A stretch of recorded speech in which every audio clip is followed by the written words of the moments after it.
ये कहानी है एक आरब की जो यूट्यूबर और एक्सप्लोरर है, जिसे नई जगह और डरावनी जगह एक्सप्लोर करने में मज़ा आता है। उसके साथ ही सोनिया जो एक डॉक्यूमेंट्री मेकर है, और जतिन जो कैमरामैन का काम करता है, और उसकी एक दोस्त नंदिनी जो लोक कथाओं की रिसर्चर है। आरब का एक छोटा सा ऑफिस था जहाँ पर वो अपने दोस्तों के साथ अपने यूट्यूब पर वीडियो बनाने के लिए काम किया करता था। एक दिन आरव ने अपने साथियों से कुछ बात करने के लिए एक मीटिंग रखी। आरव उत्साहित होकर अपने दोस्तों को बोलता है, दोस्तों, इस बार हम शहर से दूर एक ऐसे गांव की डॉक्यूमेंट्री बनाएंगे जहां पिछले 22 सालों में वहां कोई नहीं गया, और जो भी वहां गया वो कभी वापस लौट कर नहीं आया। उस गांव का नाम है दुर्गा खेड़ा, जो कि मणिपुर से 10 किलोमीटर आगे पड़ता है। सोनिया चौंकते हुए बोलती है, तुम्हें पता है ना, ये कोई मजाक नहीं है। उस गांव के बारे में इंटरनेट पर इतनी डरावनी कहानियां भरी हुई है, ये बहुत ज़्यादा रिस्की रहेगा। जतिन हंसते हुए बोलता है, क्या सोनिया, तुम्हें पता है ना, डर के आगे जीत है। नंदिनी अपने लैपटॉप पर उस गांव के बारे में रिसर्च करती है और वहां जाने के लिए मैप देखती है, और वो बोलती है ये गांव 1999 तक बसा हुआ था, पर अचानक से सब लोग धीरे धीरे गायब हो गए, और आज तक यह पता नहीं चला कि लोग गायब कैसे हो गए। सब कोई कहता है कि ये गांव श्रापित है, यहाँ जो भी गया वो कभी वापस नहीं आया। आरव मुस्कुराया और बोला कि अब तय रहा कि अब हमारी अगली वीडियो यही गांव पर बनेगी, और उसने अपना वीडियो का नाम भी सोच लिया, the curse of Durga Kheda. उन्हें पता नहीं था कि वो जहाँ जा रहे हैं उनकी लाइफ की सबसे बड़ी गलती होने वाली है। 3 दिन बाद आरव अपने दोस्तों के साथ गांव की ओर जाने के लिए निकल जाते हैं। गांव पहुंचने के 5 किलोमीटर पहले ही उनकी कार खराब हो जाती है। फिर वे लोग मैकेनिक की तलाश करते हैं, लेकिन वहाँ कोई भी मैकेनिक नहीं मिलता।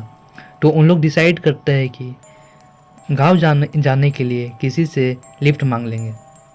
लेकिन जब भी उस गांव तक जाने के लिए किसी से लिफ्ट मांगते, तो उस गांव का नाम सुनते ही लोग कुछ नहीं बोलते और चुपचाप चले जाते हैं। फिर उन लोग पैदल ही जाने का डिसाइड करते हैं। जैसे ही वे लोग पहुंचने ही वाले होते हैं, उनके सामने 2 रास्ता होता है, और उन्हें पता नहीं होता कि कौन सा रास्ता गांव की ओर जाता है। आरव रास्ता का पता लगाने के लिए मोबाइल निकालता है, लेकिन मोबाइल में नेटवर्क ही नहीं होता। तभी नंदिनी को रास्ते के पास एक झोपड़ी दिखाई देती है, और झोपड़ी के पास एक बाबा बैठे हुए होते हैं। और नंदिनी बोलती है, देखो, वहाँ एक बाबा है जो हमारी मदद कर सकते हैं। सभी बाबा के पास पहुँचते हैं, और बाबा के पास पहुँचने के बाद आरव बाबा से पूछता है, बाबा, हमें दुर्गा खेड़ा गांव जाना था, लेकिन हम लोग को समझ में नहीं आ रहा है कि कौन से रास्ते से जाए। बाबा पूछते हैं, दुर्गा खेड़ा, वहाँ क्यों जाना है? आरव बोलता है, हमें वो गांव की कहानी के ऊपर एक डॉक्यूमेंट्री बनानी है। बाबा डरते हुए बोलते हैं, मत जाओ, वापस लौट जाओ। आरव पूछता है, क्यों? बाबा बोलते हैं, लगता है तुम्हें उस गांव के बारे में कुछ मालूम नहीं है। जो भी वहाँ गया है वो कभी लौट कर वापस नहीं आया है। आरव गुस्से से बोलता है, ये सब मुझे पता है, अगर आप बस रास्ता बता सकते हैं तो बताने की कृपा कीजिए, वरना मैं खुद ही पता लगा लूँगा। बाबा बोलते हैं, बहुत जिद्दी लगते हो, क्या तुम्हें उस गांव के मंदिर के बारे में पता है? आरव पूछता है, मंदिर? कौन सा मंदिर? बाबा बोलते हैं, वही मंदिर जहाँ माँ दुर्गा की मूर्ति पलट गई थी, और कुछ दिनों बाद अजीबोगरीब घटनाएं होने लगी।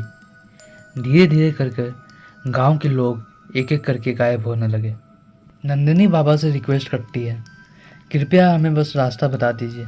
नंदिनी की रिक्वेस्ट करने पर बाबा बोलते हैं, तो चलो फिर ले चलते हैं तुम्हें दुर्गा खेड़ा गांव। तो सभी लोग फिर दुर्गा खेड़ा गांव पहुंच जाते हैं। तभी आरव बोलता है, सभी अपने कैमरे निकाल लो, यहाँ से अब हमें गांव की हर चीज़ें रिकॉर्ड करनी होगी। जैसे जैसे वे लोग गांव के अंदर जाते हैं, उन्हें कुछ अजीब सा लगता है। गांव पूरा खामोश था, झोपड़ियां टूटी हुई थी, कुआं पूरा सूख चुका था, मंदिर का शिखर झुका हुआ था। हवा में एक अलग सी बदबू थी, जैसे किसी सड़े हुए मांस की आ रही हो। सोनिया बोलती है, मुझे यहाँ अजीब सा महसूस हो रहा है। आरव ये सब इग्नोर करते हुए कैमरा से कहता है, welcome to the most haunted place in Durga Kheda. तभी नंदिनी को ऐसा कुछ दिखाई देता है जिससे वो पूरी तरीके से डर गई। ऐसा क्या देख लिया नंदिनी ने जिससे वो डर गई? ये सब जानने के लिए बने रहे हमारे चैनल नॉक नॉक पे।